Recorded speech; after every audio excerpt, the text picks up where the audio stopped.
There's just one final thing that I would like to add, and that is a short statement that I wrote some little while ago, which was entitled Ernest Bloch in the USA.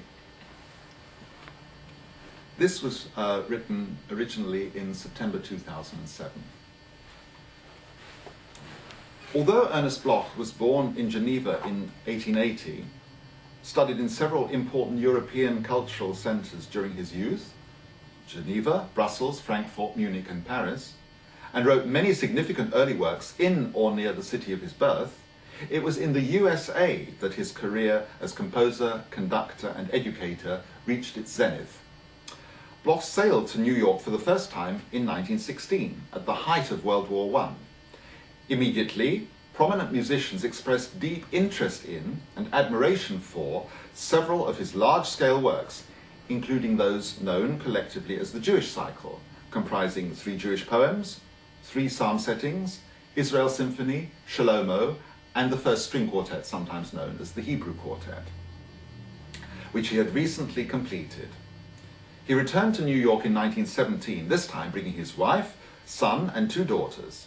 Concerts of his music in New York and Boston followed soon after, and these quickly consolidated his position as a major figure in American music.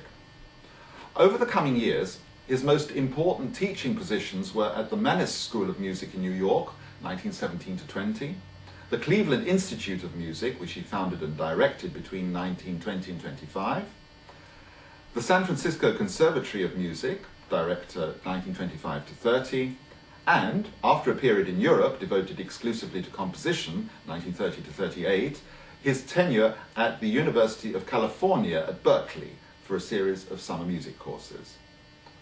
Although it was never his intention to found a school of composition, many of America's most celebrated composers, such as Roger Sessions, were among his numerous pupils.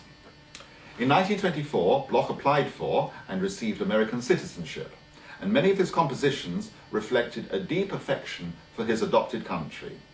Notable among these is America, an epic rhapsody in 3 parts for symphony orchestra, which utilizes carefully selected traditional American melodic materials in order to trace the history of the USA from 1620 to 1926, the date of completion of the work, and which concludes with an anthem for 4-part mixed choir and audience participation. The title page bears an extended inscription beginning as follows: "This symphony has been written in love for this country, in reverence to its past, in faith in its future. It is dedicated to the memory of Abraham Lincoln and Walt Whitman, whose vision has upheld its inspiration."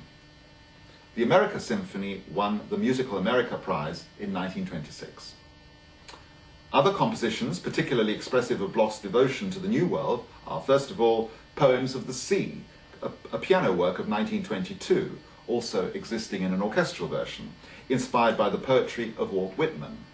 And secondly, the monumental violin concerto of 1938, the main theme of which is derived from a Native American melody that Bloch had earlier transcribed during his extensive travels throughout the USA during the 1920s. Bloch spent the last 20 years or so of his life on the west coast of America, notably from 1941 in Agate Beach, now a suburb of Newport, Oregon, where he wrote numerous compositions of every kind, from intimate miniatures to vast symphonic works, inspired by the Pacific Ocean which pounded the beach above which his large house stood. Bloch was the recipient of several significant American awards and honorary degrees, in addition to the above-mentioned Musical America Prize. The first was the Coolidge Prize, awarded to him in 1919 for his viola suite. Thereafter, he received the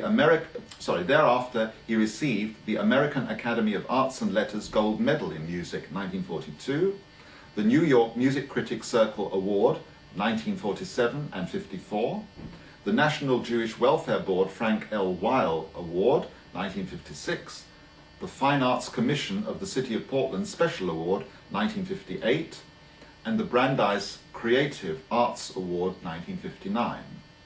All of these give an indication of the high esteem in which he was held in the USA. Indeed, during his lifetime, there were commentators who regarded Bloch as the fourth great B, following in the line of Bach, Beethoven and Brahms. Since his death, however, he has suffered some relative eclipse, even in the USA, UK and Italy, three countries where his popularity had perhaps been the most pronounced. Though there has been a steady trickle of recordings over the past five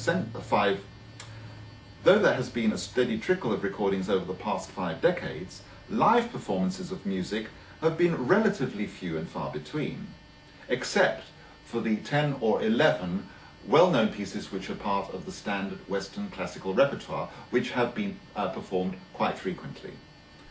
There are plans, however, to create a substantial revival of the many magnificent works that are hardly, if ever, heard nowadays, in order that they may take their rightful place along those works that are well established in the classical mainstream repertoire, such as, for example, Shlomo, Nigun from the Baal Shem Suite, Piano Quintet No. 1, from Jewish Life, the Concerto Grosso No. 1 for strings and piano, and Avodat HaKodesh. The Ernest Bloch Jubilee commemoration of the 50th anniversary of Bloch's death will take place in 2009.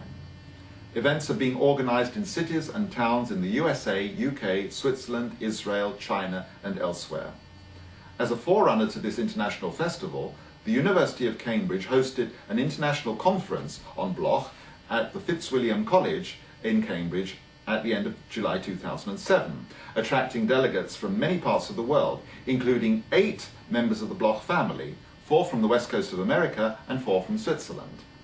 It is to be hoped that with the energy now being generated, a rediscovery of Ernest Bloch, his extraordinarily colourful life and music, will lead to a deeper understanding of one of the most original and challenging American composers of the 20th century.